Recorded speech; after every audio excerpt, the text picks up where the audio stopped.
спортшыларыбыздын уулдарынан Болоттон Зулайканын атына барып тартылып аткан тамактарды дагы осуй отуруңуздар. Эми бул жерде жана Зулайка карындашым, Болот күйөө балам театрда дагы сөзсүз болгондо айтылды. Мени тааныгандарыңыздар бар, көбүңүздөр таанып ашыңыздар мүмкүн. Себеби Сейитказы апам менен Койсун апамдын чыгармачылыктагы уулу болуп калдым. Бокем өзүнүн уулу, биз чыгармачылыктагы уулу болуп калдык. Мен 70-жылы Токтогулга театрына артист болуп келдим.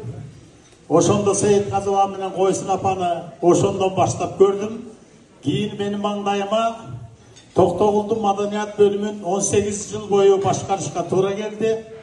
Мына ошол учурда ар бир Сейитказы апамдын кетмен төбө жергесине келгенде тосуп алып, кучактап, койнунда бирге жатып, чапанын көтөрүп, апабыз экөөнүн жанында бирге жүрүп, репертуарларын, тамашалоолорунун бардыгын жаттап, анан Сейитказы апам менен Койсун апам нарынга кеткенден кийин ушул кетмен төбө өрөөнүндө Ош, Жалал Абад, Баткен облустарында Кичинекей Алдыбеков деген ат менен аркасынан, бул кишилердин аркасынан жүрдүм. Сейитказы апамды туура урдаш элем, аны жашырбайм. Бирок ички суунун жолунда мына Кайрат Олжобаевич отурат. Же туура урда, же өзүнчө урда деген термин бар да. Мен ошо туура урдачымын. Сейитказы апамдын ийинин келтире албайт элем, ал кишинин ийиндери таптак бир башкача жаралгандай кетет эле.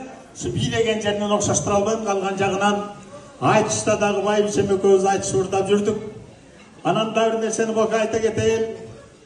Bir günü gelip Сейитказы апам айтат, Бузулманкул апаң менен учурашайын, атам эртерээк дүйнөдөн өтүп кетти эле, апаңы көрсөтчү деп. Анан апам алып барып, апам экөө учурашып атат. Анан айтып атат Сейитказы апам: "Эй байбиче, сиз Токтогулда болсоңуз, мен нарында болсом, анан кандай болуп мага окшоштуруп коесуз?" Десе, апам айланайын антып айтып берип, экөө каптырып күлүшкөндөр эсимде.